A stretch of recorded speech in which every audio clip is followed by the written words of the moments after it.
¿Cómo andan, queridos, queridas amantes de la filosofía? Segundo capítulo acerca del gran pensador de la época moderna, David Hume, un empirista escéptico en algún punto. Vamos a las notas de clase para poder seguir trabajando e introducirnos ya en la filosofía específica de David Hume.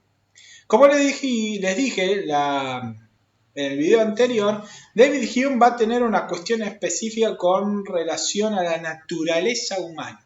De hecho, se va de alguna manera a autoproclamar o autoproponer como el filósofo de la naturaleza humana.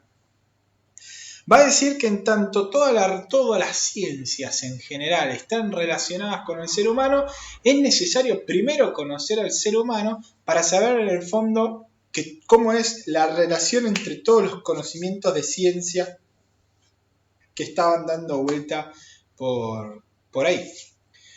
El filósofo de la naturaleza. Según cuenta la historia, David Hume se autopropuso ser el filósofo de la naturaleza humana. De hecho, en su obra cúlmine, como les dije, Tratado sobre la naturaleza, se lee lo siguiente. La naturaleza humana es la única ciencia del hombre y con todo ha sido descuidada hasta ahora. Yo habré hecho bastante, dice Hume, si contribuyo a ponerla un poco más de moda. Esta experiencia me ayuda a disipar mi carácter melancólico y me dan fuerzas contra la indolencia que a veces me domina.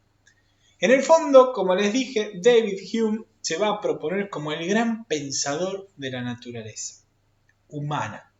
¿Quién es el ser humano? ¿Cómo conoce el ser humano? ¿Qué puede decir de la realidad sabiendo que tiene herramientas, por así decirlo, procesos de conocimiento de esa realidad? No, el ser humano conoce la realidad de una forma, entonces la realidad, en algún punto para Hume, es una realidad humana. ¿Estamos captando realmente toda la realidad con nuestros sentidos o con nuestra razón? ¿Qué captamos de la realidad cuando sentimos y qué captamos de la realidad cuando pensamos? La palabra naturaleza fue cambiando a lo largo de la historia. No es lo mismo la naturaleza en el sentido griego de physis, no es lo mismo la naturaleza en la época medieval, en la escolástica, y no es lo mismo la naturaleza tampoco en la época moderna, ni tampoco en algún punto lo que nosotros conocemos como naturaleza hoy. Si uno habla de la naturaleza humana, parecería, si hoy nos ponemos los anteojos de la contemporaneidad, seguramente estemos pensando en cómo era el ser humano, cuál es la dimensión más biológica, uno podría pensar más animal del ser humano. La respuesta es que para la época medieval, naturaleza humana hacía referencia a la condición del ser humano, ¿no? ¿Quién es el ser humano? Y naturaleza era una palabra que se utilizaba comúnmente ligada al ámbito de la política. De hecho, Thomas Hobbes, John Locke otro empirista, una cuestión rara la de Locke. John Locke como en la filosofía política, Thomas Hobbes y Rousseau, Montesquieu, Voltaire, ¿no? Todos aquellos que seguramente les vendrán a la cabeza, en realidad pensaron a la naturaleza de distintas maneras, pero básicamente estaba referenciado como a la condición anterior al pacto social, ¿no? Es decir, en algún momento el ser humano vivía como en un estado de naturaleza, un estado salvaje, y en algún momento tuvo que hacer un pacto social para poder convivir y progresar, ¿no? Es un pacto que no se hace escrito ni en ningún momento en particular, sino que se fue acomodando a lo largo de la historia hasta que se conformaron las sociedades que tenemos la humanidad en sociedades, ¿no? en unidades de sociedad. Por eso la palabra naturaleza es una palabra compleja para entender, ¿no? A lo que voy no es lo mismo que lo que nosotros entendemos por naturaleza, el arbolito, el oso polar, la Antártida o lo que fuera. Es otra cuestión lo que se comprendía por naturaleza. Algunas notas para pensar, como disparadores para todo lo que va a venir. ¿Por qué dice esto el autor? ¿Cómo que la naturaleza humana ha sido bastante descuidada hasta que él de alguna manera la quiere poner de moda nuevamente? ¿No hemos visto que numerosos filósofos han hablado del ser humano, de sus capacidades, de su constitución desde la perspectiva filosófica, su lugar en el mundo, entre otras cuestiones? ¿Qué nos quiere decir Hume con poner nuevamente la cuestión de la naturaleza humana en el tapete, ponerla de moda, sobre la mesa? Para responder esta pregunta hay que remontarnos al contexto histórico de aquel entonces y al pensamiento antropológico que corría por aquellos años.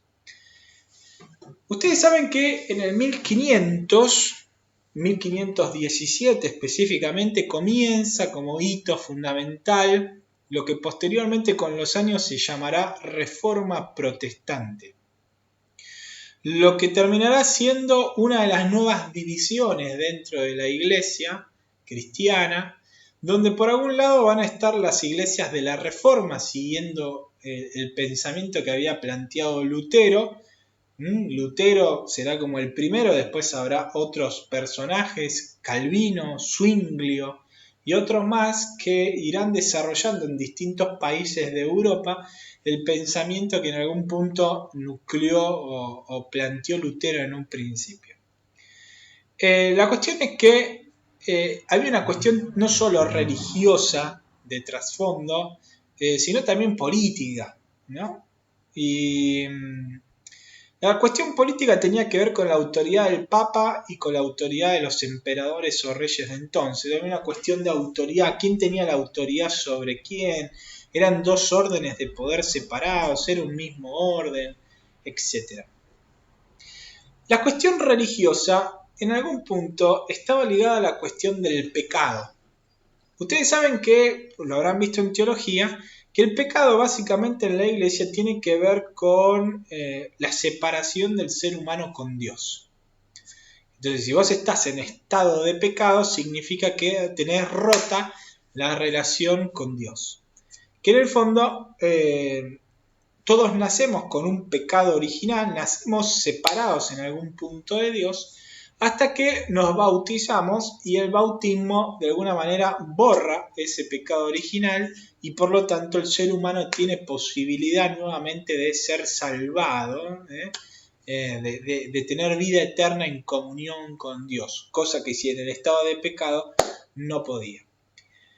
El pecado original atribuido a Adán y a Eva, en el fondo, dice la iglesia, y la teología lo sigue sosteniendo hoy en día, que el pecado en algún punto genera una debilidad en la condición de la naturaleza humana. Es decir, nos hace débiles en un montón de aspectos. Pero sobre todas las cosas, o una de las principales cuestiones, es en la cuestión moral. Estamos inclinados, va a decir la teología cristiana, vamos a tener concupiscencia, una inclinación natural a realizar el mal. Esa concupiscencia, ese pensamiento en torno a esa inclinación a realizar el mal, en algún punto la Reforma Protestante, para enfatizar la gracia por unas cuestiones teológicas de la sola fe, para sacarse de encima de alguna manera la cuestión de la tradición, una tradición que el Papa decía junto con el magisterio, y se sigue diciendo hoy en día, es capaz de entender la tradición y las escrituras correctamente por la infalibilidad con la que goza el Papa. Esto va a llevar, obviamente, que el ser humano sea, cuando junto con la Reforma Protestante, se desarrolle un pensamiento de que el ser humano estaba de alguna manera muy herido por el pecado original y por lo tanto estaba muy inclinado al mal y por lo tanto nada podía hacer o casi nada podía hacer bien si no fuera por la gracia que lo salve y le borre ese pecado original y que lo ayude a pesar de que se le borre el pecado original y que queden esas heridas. Es como cuando por más que el bautismo borraba el pecado original, sacamos el clavo de la pared, va a quedar el agujero en la pared. Entonces la gracia de alguna manera viene a tapar ese agujero, no del todo, o de alguna manera a fortalecernos para que a pesar de los distintos agujeros que nos quedaron en nuestras capacidades, de alguna manera, o debilidades que nos quedaron, la gracia nos fortalece para no caer en la tentación. Entonces hay una imagen muy negativa del ser humano. Una imagen muy negativa. Y por eso empieza a preguntarse también por la cuestión de la naturaleza humana. ¿Hasta dónde puede conocer el ser humano? ¿Por qué cuento todo esto? Porque va a estar detrás, de alguna manera, sosteniendo el pensamiento de la época, en Inglaterra, en parte de Alemania, en parte de Francia, en Escocia, donde es este pensador. Bien, seguimos trabajando. De hecho, si uno se pone a pensar, el estado de naturaleza del ser humano como el lobo del hombre, de Thomas Hobbes, la famosa frase, el ser humano, el hombre es el lobo del hombre, que la propone, la escribe en el Leviatán, dispone la necesidad de que el ser humano haga un contrato social como para poder superar ese estado de naturaleza, ese estado de debilidad que se consideraba el ser humano, y para poder de alguna manera que el ser humano progrese en la vida fue necesario que empiece a vivir en comunidad y con un cierto pacto social establezca acuerdos para poder convivir sin matarse ni dejarse llevar por sus propios intereses individualistas. Todo eso es lo que va a estar por detrás del pensamiento de David Hume y que incluso se va a empezar a filtrar también en su apreciación de las capacidades que van a tener los sentidos. Se filtró tanto a lo largo del 1500 en adelante que en algunos lugares que esto ayudó en algún punto a pensar en qué capacidad tenía el ser humano para conocer la realidad.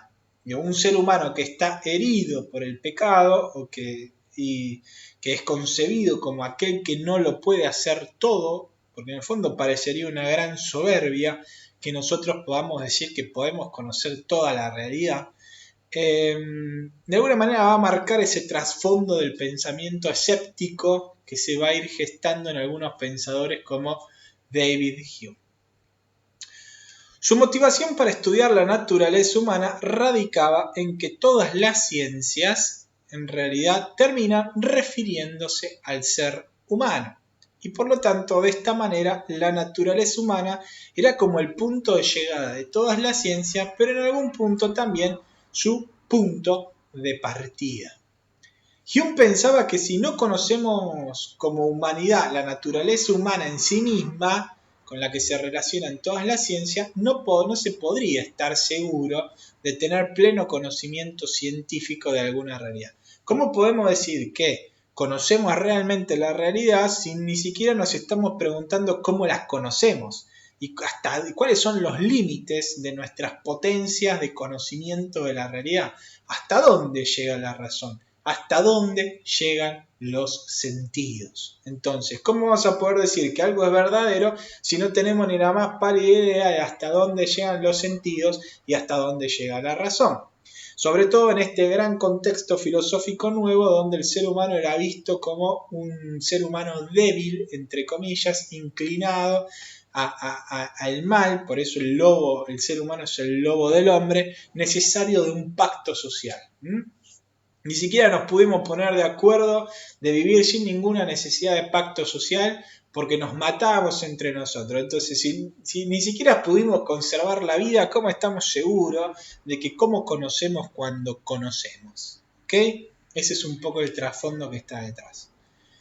Para Baniano, David Hume consideraba la naturaleza humana más bien como sentimiento e instinto, más bien que como razón. consideraba la naturaleza humana más bien como sentimiento e instinto más que como razón. Incluso va a decir David Hume que la razón que investiga la realidad puede ser considerada también una especie de instinto que lleva al ser humano a aclarar lo que instintivamente acepta o cree. ¿Sí? Es decir, pone un punto de contacto entre la razón y los sentidos. Y va a decir que la razón, hasta en alguna manera, puede ser considerado también un instinto, como un instinto es considerado los sentidos. Como si la razón instintivamente nos llevara a preguntarnos por algo para poder aceptarlo o para poder creerlo. Considera la razón como el instinto que nos mueve a conocer para después aceptar y creer las cosas. Pero este punto del instinto como conexión entre los sentidos y la razón le va a dar unos límites al conocimiento humano. Hume planta las bases para concebir la relación entre sentidos y razón en tanto instintos. Y en este sentido, la filosofía no deja también de ser consecuencia de este instinto humano, de querer conocer la verdad, querer conocer la realidad. Pero instinto. Con lo que quiero decir con instinto, y lo vamos a ver más adelante también, es que en realidad implican un conocimiento verdadero. Hay una inclinación a conocerlo, pero en el fondo esto nos va a terminar diciendo que el ser humano no va a poder tener conocimiento de la realidad, porque la razón termina también siendo un instinto. De alguna manera esto nos hace pensar que Hume se paró ante el iluminismo que estaba surgiendo en esa época y le refirió que la capacidad crítica que ellos le daban a la razón humana de poder conocer toda la realidad, en realidad compartían una misma condición que era la condición instintiva. Es decir, el pensamiento humano en el fondo no tenía las capacidades para Hume que el iluminismo, sustentado en el racionalismo, más cartesiano que otra cosa, le decía que podía llegar a conocer. Quizás a simple vista no se vea lo que voy a decir a continuación, pero si uno se pone a pensar que la razón sea considerado un instinto, un instinto humano, no el instinto del perro, por así decirlo, va a tener repercusiones muy importantes. Y en el fondo esto implica cuestiones de importancia elevada para la cuestión del conocimiento de la realidad y el conocimiento de la naturaleza humana. Lo referido anteriormente critica las ideas racionalistas de sustancia, causa, ética y política.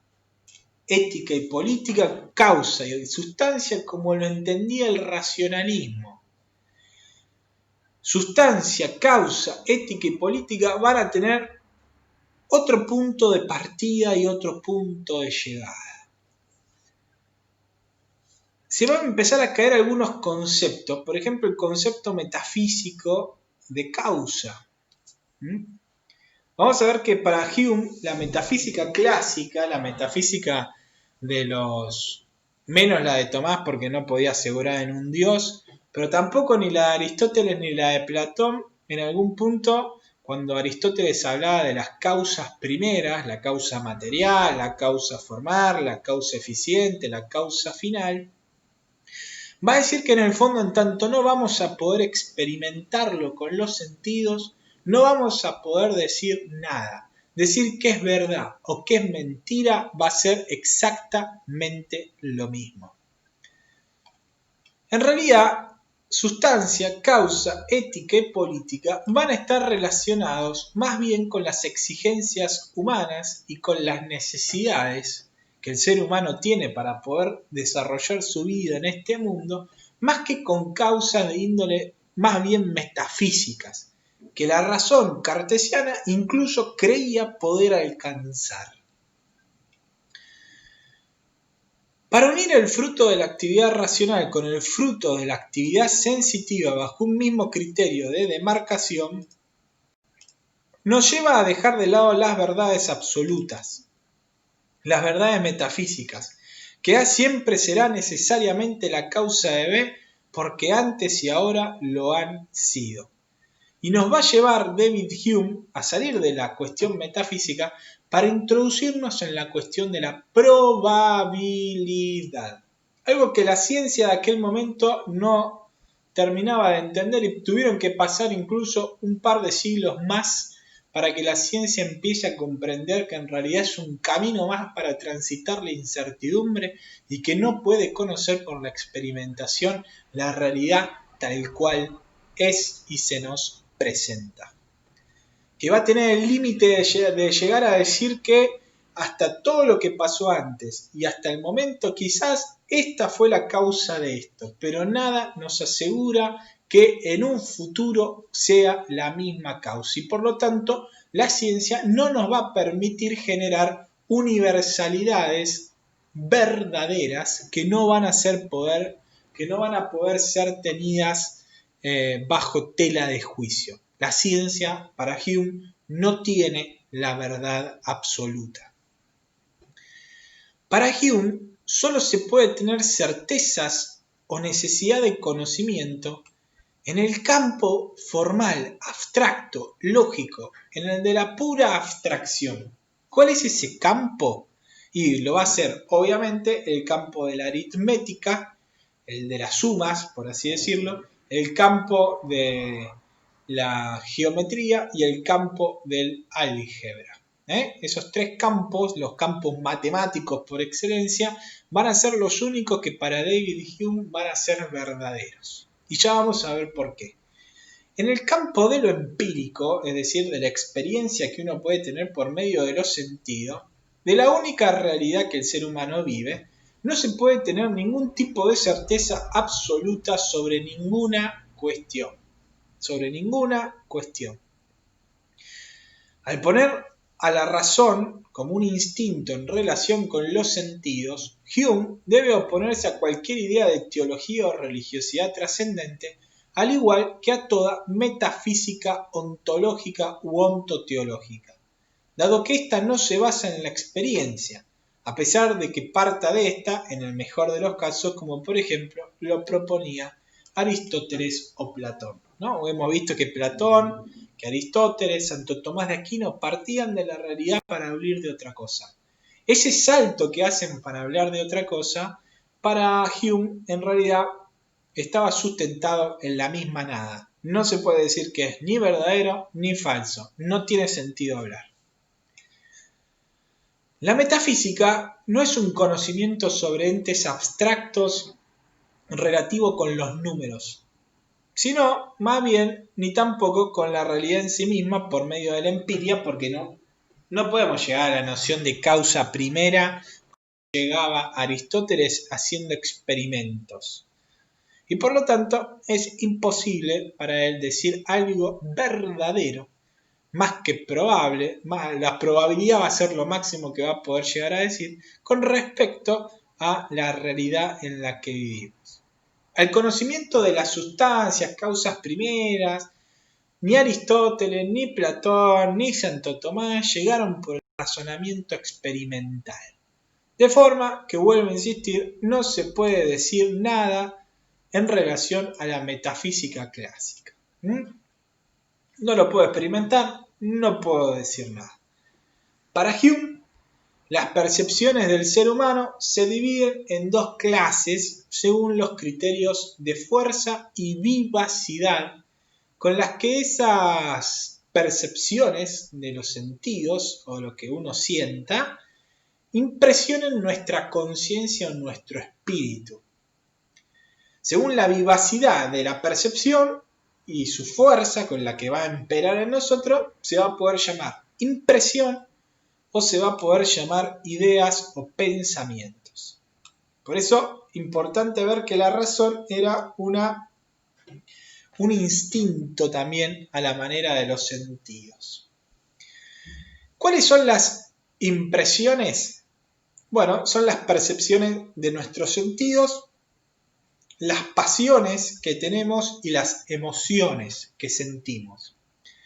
Son aquellas percepciones humanas que de alguna manera brotan con más fuerza y se evidencian en la conciencia, ¿no? Por ejemplo, el dolor que nos viene por un calor excesivo si ponemos la mano o agarramos una brasa caliente con la mano, ¿no? Vamos a sentir un dolor muy vivaz, un dolor muy fuerte. Pero no es la misma la percepción que sentimos con la misma fuerza y vivacidad que eso cuando pensamos 3 años después de habernos curado la mano, después de haber agarrado la brasa, lo que vamos a sentir. A ese recuerdo, a las ideas de nuestra cabeza que no estén conectadas ni con las pasiones, ni con las emociones, ni con los sentidos, los va a llamar porque van a tener una fuerza y una vivacidad mejor que los anteriores, ideas o pensamientos. Para Hume, nuestras ideas y nuestros pensamientos no son más que de alguna manera percepciones sensitivas, percepciones pasionales, percepciones emocionales que han rebajado su fuerza y su vivacidad.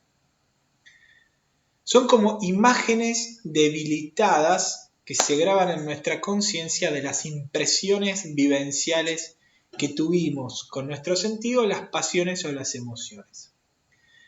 La idea no es tan vivaz y fuerte como la impresión, incluso él dice, a pesar de que una persona caiga en la locura. Son distintas las ideas que las impresiones. Esta distinción entre idea e impresión lo lleva a Hume a referir que toda idea o pensamiento deriva de una impresión. O sea, todo lo que tenemos en nuestra cabeza va a terminar, toda idea que tenemos va a terminar derivando de una impresión. Es decir, de una cuestión que tiene que ver estrictamente con los sentidos, con las emociones o con las pasiones. Por lo tanto, no existen, como sí habían sostenido algunos filósofos, ideas claras y evidentes, René Descartes, de nacimiento e inherentes a la condición humana. Por ejemplo, Platón, que hablaba de la reminiscencia, ¿no? Como que el alma conocía determinadas ideas antes de encarnarse y que una vez encarnado entonces iba a tener determinado conocimiento. Y que conocer, aprender, no era más que recordar lo que el alma se había olvidado al encarnarse en el cuerpo. No hay ideas inherentes, no hay tampoco ideas claras y evidentes, como decía Descartes, sino lo único que tenemos son las impresiones de nuestros sentidos y si esas impresiones bajaron su vivacidad y bajaron su fuerza, se van a transformar en ideas o en pensamiento, pero van a tener una naturaleza muy ligada a las sensaciones. El pensamiento del ser humano no es ilimitado en su libertad creativa. O sea, hasta nuestra creatividad, nuestra imaginación, en algún punto, si todo parte de lo que experimentamos, va a tener una suerte de límite, ¿no? O sea, vamos a poder, por más que pensemos el monstruo, por ejemplo, que más diferente al ser humano se nos ocurra, en algún punto lo vamos a construir, y eso es muy interesante de Hume, con imágenes que nosotros vamos a sacar de otras cosas. Entonces vamos a armar un monstruo que va a tener la cola de un caballo, que va a tener 7 cabezas de serpiente, que va a lanzar fuego, que va a vivir bajo el agua, que se va a poder, no sé, teletransportar, ¿no?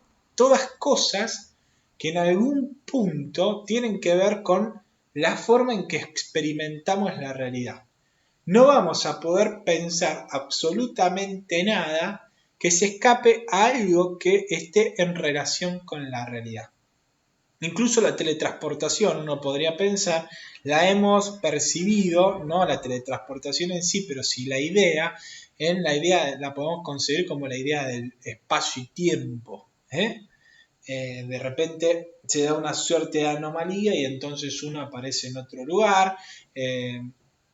Digo, nada de lo que pensemos se va a escapar de lo que podemos captar como seres humanos de la realidad. Seguramente la creatividad de un extraterrestre que haya vivido en algún otro mundo por tantos años, con otra realidad, va a tener una creatividad distinta a la nuestra, con otros límites. No va a tener la misma creatividad nuestra como ser humano.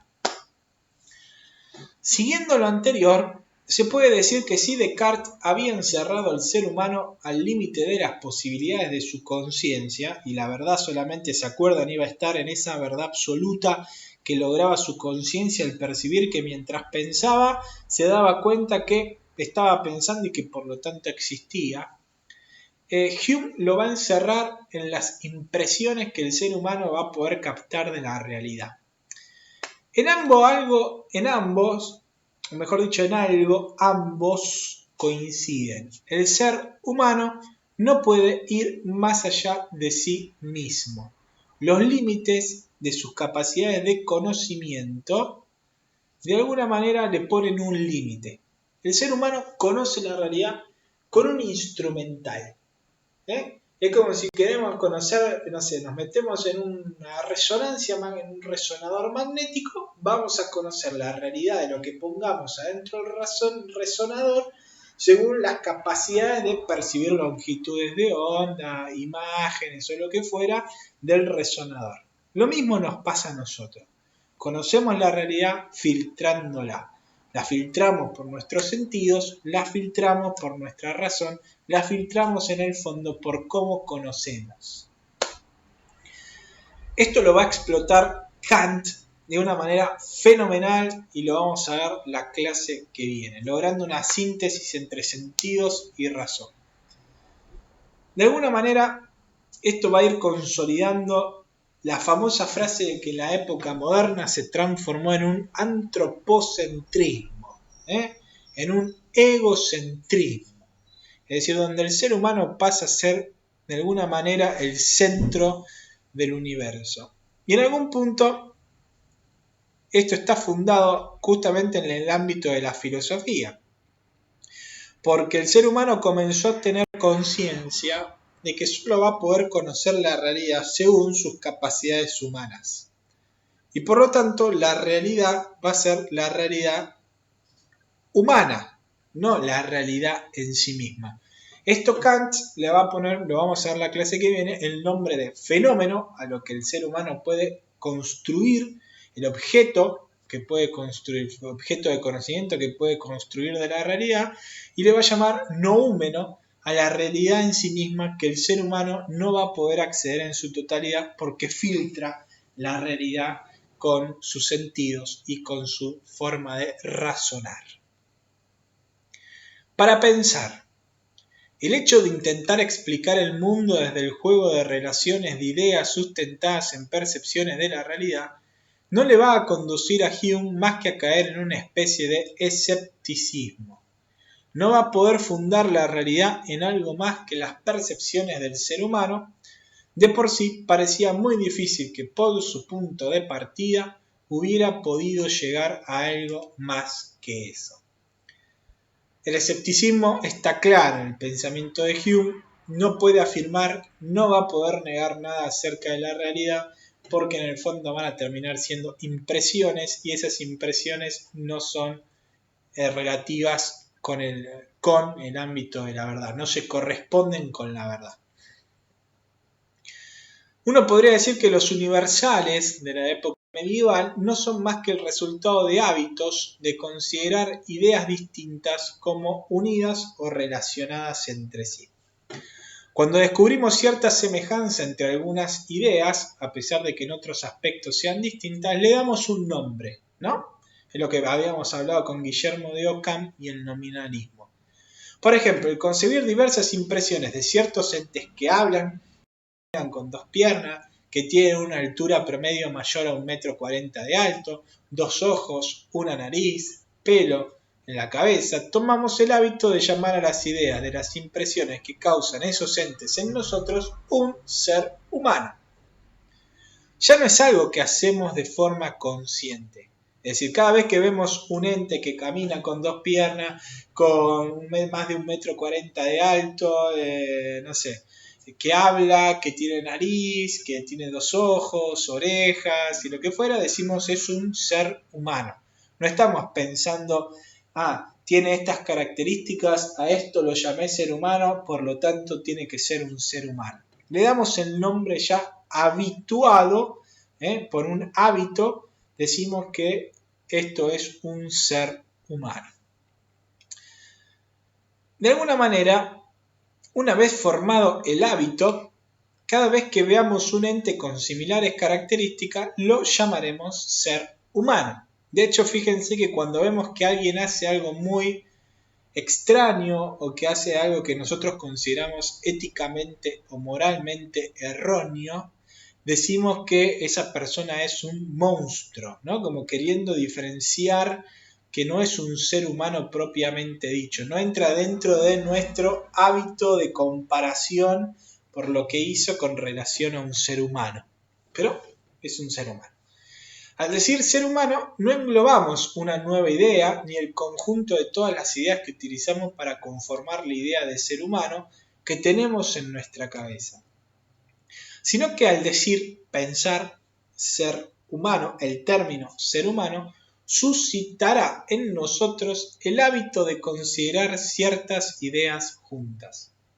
Al pensar en un prócer argentino, el hábito ser humano me favorece lo que todos seres humanos tienen de común, me trae a la cabeza rápidamente lo que todo ser humano tiene de común. Nada más que a esa idea, a ese modelo de ser humano que mi cabeza armó en su momento, le agrego determinadas características y digo, ese es Belgrano, ¿no? Que hoy es el día de Belgrano.